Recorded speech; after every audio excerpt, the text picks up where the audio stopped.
Puji nama Tuhan, Shalom, selamat pagi Bapak Ibu.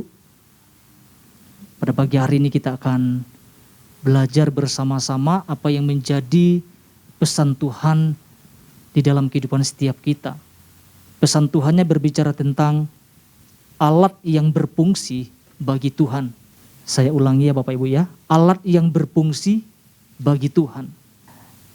3 hari kemarin berturut-turut kita belajar Bapak Ibu. Dan saya percaya setiap kita sudah diperlengkapi terus menerus, sudah diberikan contoh-contoh, gambaran-gambaran supaya kita menangkap pesan Tuhan ini.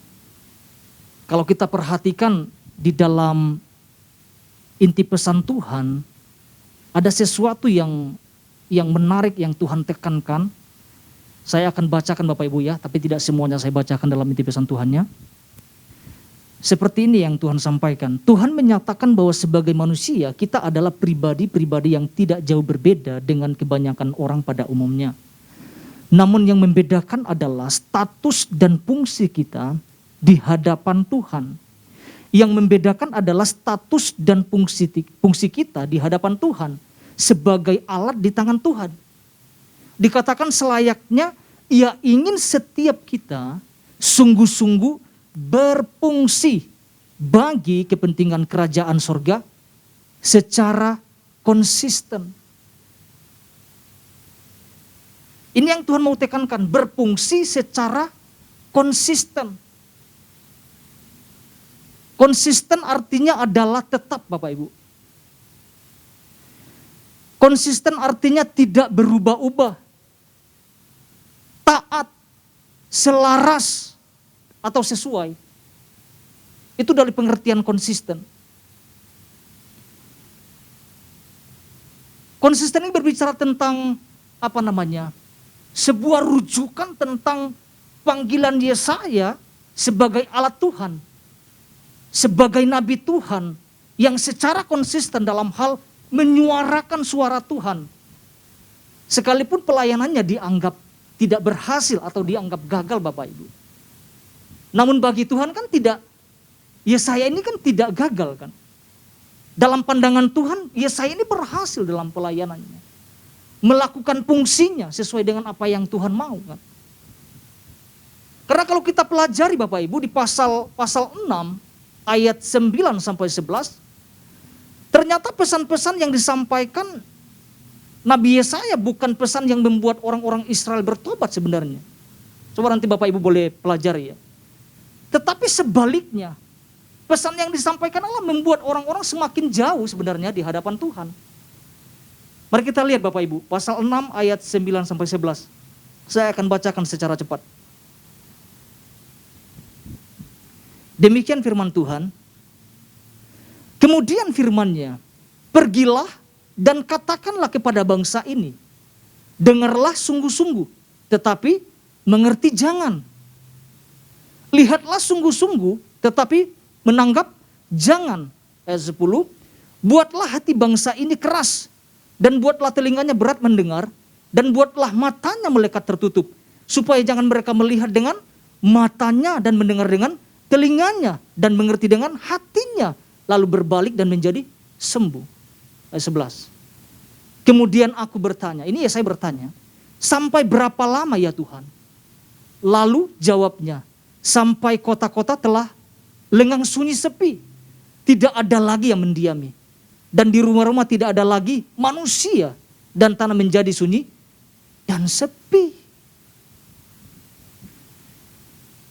Ini kan bentuk pelayanan yang sulit. Setuju ya Bapak Ibu ya? Tidak semua orang suka melakukannya kan?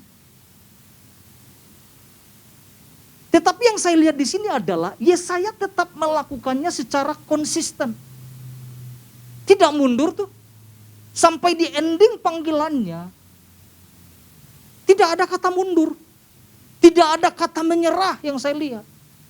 Padahal ditugaskan dengan menyampaikan pesan-pesan yang tidak enak didengar.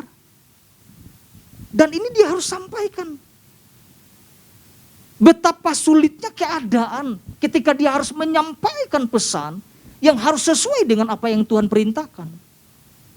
Dikatakan dengarlah sungguh-sungguh tetapi mengerti jangan. Ini kan sesuatu yang aneh kan Bapak Ibu. Jadi ketika Tuhan tekankan tentang konsisten, iya. Ini kan sesuatu yang sulit.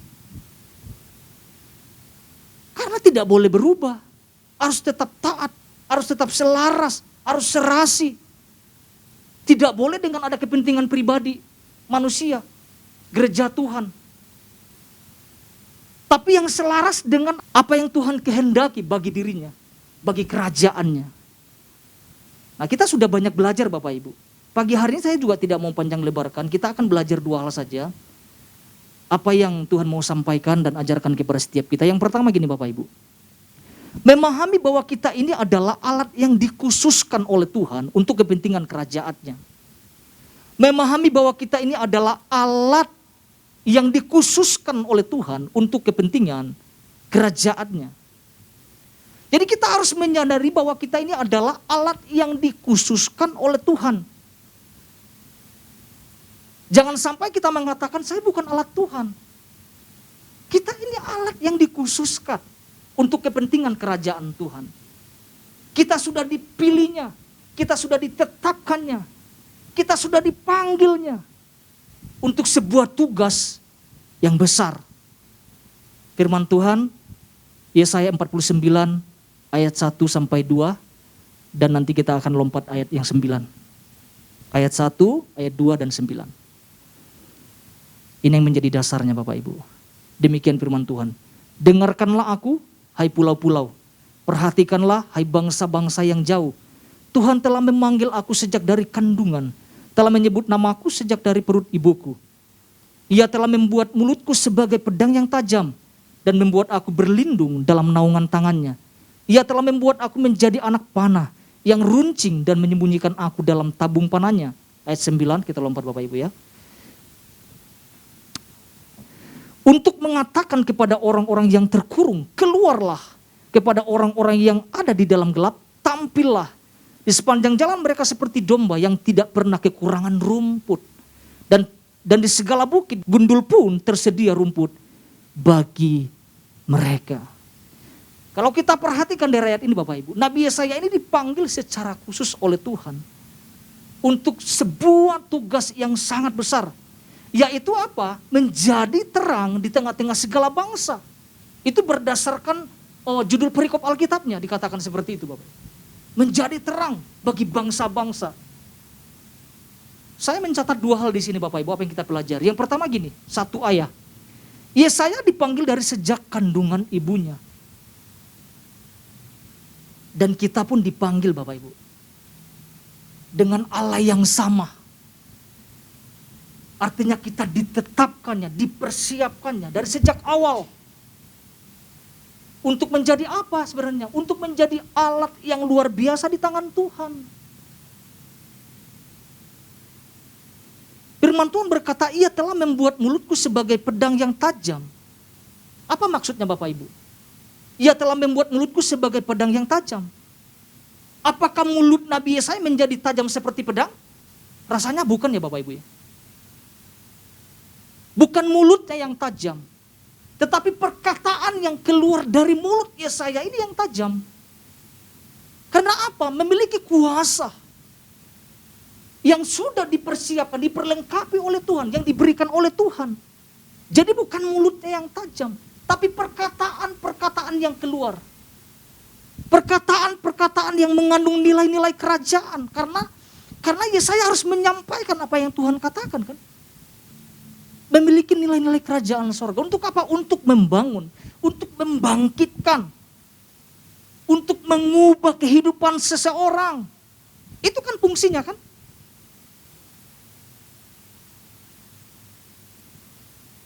Itu hanya sebuah penggambaran. Dikatakan mulut yang tajam. Karena perkataan-perkataan itulah yang berkuasa.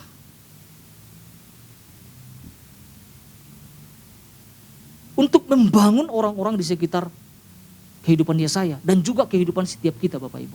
Tuhan mau kita berfungsi. Seperti apa yang Tuhan mau kan. Yang kedua dijelaskan apa Bapak Ibu? Yang 1B-nya. Yesaya menjadi alat untuk melepaskan orang-orang yang terkurung. Dan juga hidup dalam kegelapan. Itu ada ayatnya di ayat 9 bagian A Bapak Ibu. Firman Tuhan berkata seperti ini. Untuk mengatakan kepada orang-orang yang terkurung, keluarlah. Kepada orang-orang yang ada di dalam gelap, tampillah. Jadi saya merenungkan ini Bapak Ibu. Saya merenungkan bahwa seperti inilah yang Tuhan mau kita lakukan. Yaitu berfungsi seperti yang Tuhan inginkan. Membebaskan orang-orang yang hidup dalam kegelapan. Yang terkurung dikatakan keluarlah. Untuk membebaskan orang-orang yang hidup dalam ketakutan. Kita sedang menghadapi apa ini Bapak Ibu? Ada banyak orang-orang percaya juga mungkin ikut takut dalam keadaan situasi sekarang. Nah, dengan pesan ini Tuhan mau kita berfungsi. Sebagaimana Tuhan rindukan. Coba saya merenungkan ini Bapak Ibu, ketika dapat pesan ini saya juga langsung belajar gitu. Iya ya, dalam keadaan seperti ini ketika Tuhan ngomong berfungsi secara konsisten. Itu tidak gampang, itu tidak mudah Bapak Ibu. Ada orang-orang yang harus kita lepaskan, orang-orang yang terikat. Orang-orang yang terbelenggu. Ada banyak orang-orang di sekitar kita yang mengalami ketakutan untuk menjalani kehidupannya. Nah lewat kita Tuhan mau pakai kan, berfungsi. Sesuai dengan tujuannya.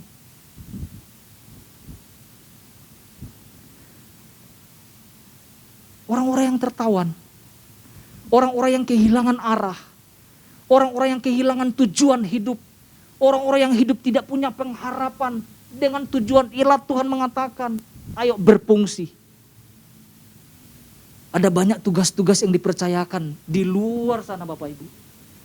Tapi kalau kita hanya melewati pesan Tuhan ini, berfungsinya hanya 1 minggu. Tidak, ini kan sepanjang tahun kita akan terus berfungsi.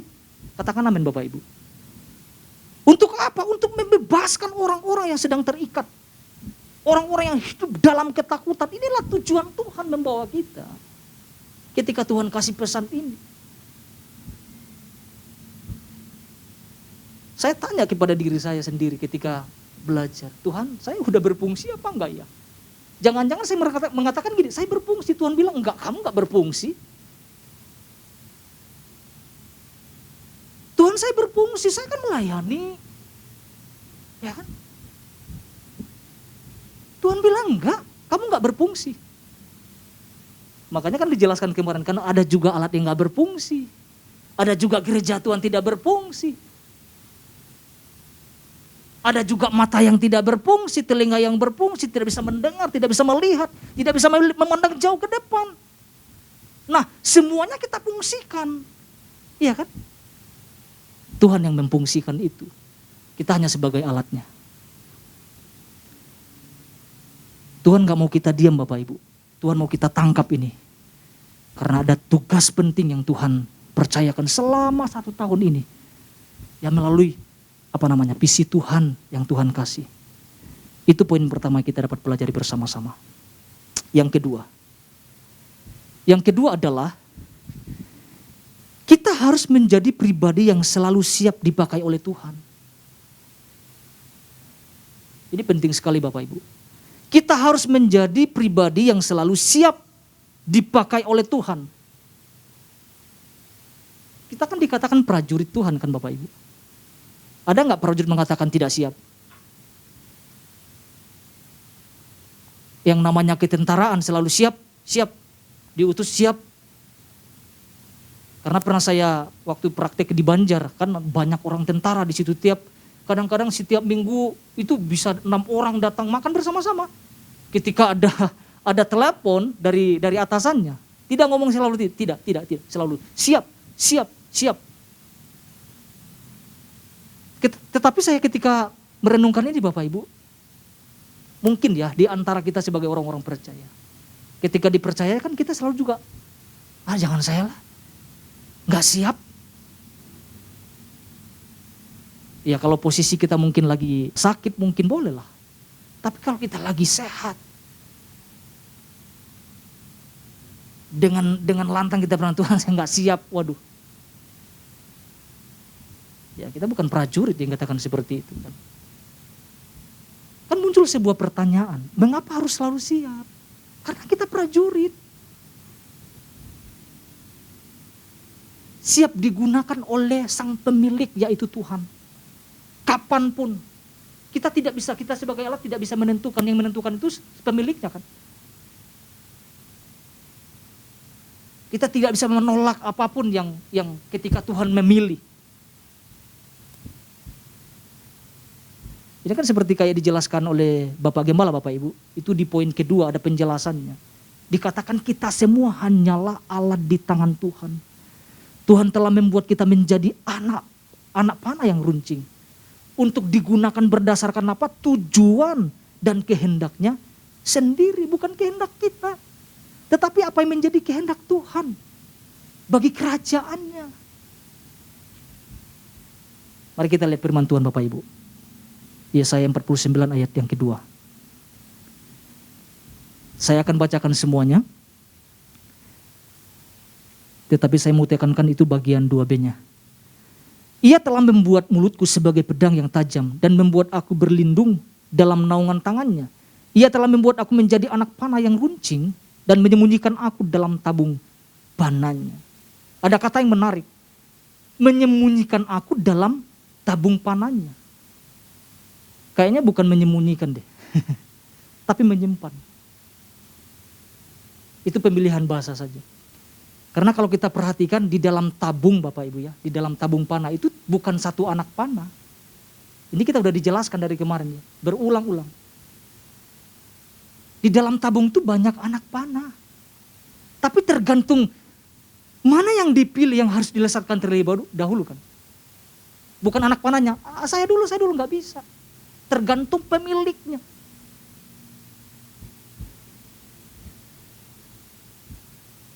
Bukan menyembunyikan, tapi menyimpan. Saya punya pengalaman ini Bapak Ibu. Saya waktu masih kecil ya. Dulu saya suka di Mentawai itu suka ikut berburu. Berburu, ya maaf ya saya harus sampaikan ini. Berburu misalnya monyet ya. Itu kalau papa saya itu bawa tabung itu terbuat dari bambu yang besar tapi dikeringin dulu. Ada penutupnya. Itu harus tertutup. Karena waktu lari ngejar sesuatu, jangan sampai anak panah ini keluar. Semua burung-burung yang besar dipanah. Ya kan binatang-binatang yang merasa cocok dengan di mulut ya panah gitu ya. Seperti itu yang saya perhatikan iya ya. Disimpan untuk tujuan dilesatkan pada waktunya nanti. Nah, saya mendapatkan gambaran ketika saya mempersiapkan ini Bapak Ibu. Gambaran yang saya dapatkan adalah tentang kehidupan Yesaya dan orang-orang Israel. Yesaya ini digambarkan sebagai anak panah yang ada di dalam tabung tersebut. Artinya siap dibidik, siap dilesatkan sang pemilik, yaitu Tuhan. Sedangkan gambaran yang kedua adalah tentang orang-orang Israel yang tidak tersimpan dalam tabung. Kalau kita mempelajari tentang kehidupan bangsa Israel, Bapak Ibu, ini kan Tuhan pilih bangsa ini untuk tujuan khusus kan, untuk menjadi saksi-saksi bagi bangsa-bangsa kan, bahwa Israel itu punya Tuhan. Ternyata mereka tidak di dalam tabung ini dalam pengertiannya. Mereka tidak siap untuk ditugaskan, mereka tidak siap untuk dilesatkan kan.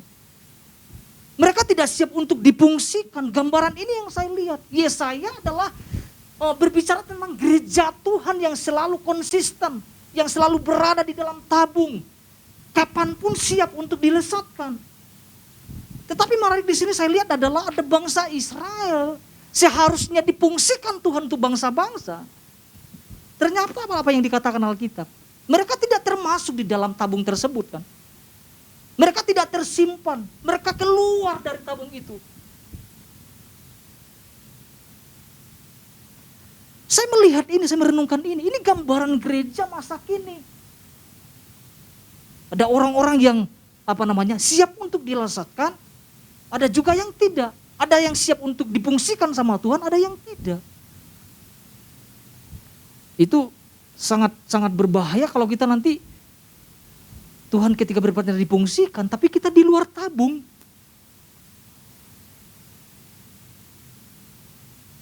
Tuhan bicara, aku mau fungsikan loh, tapi kita nggak di dalam tabung.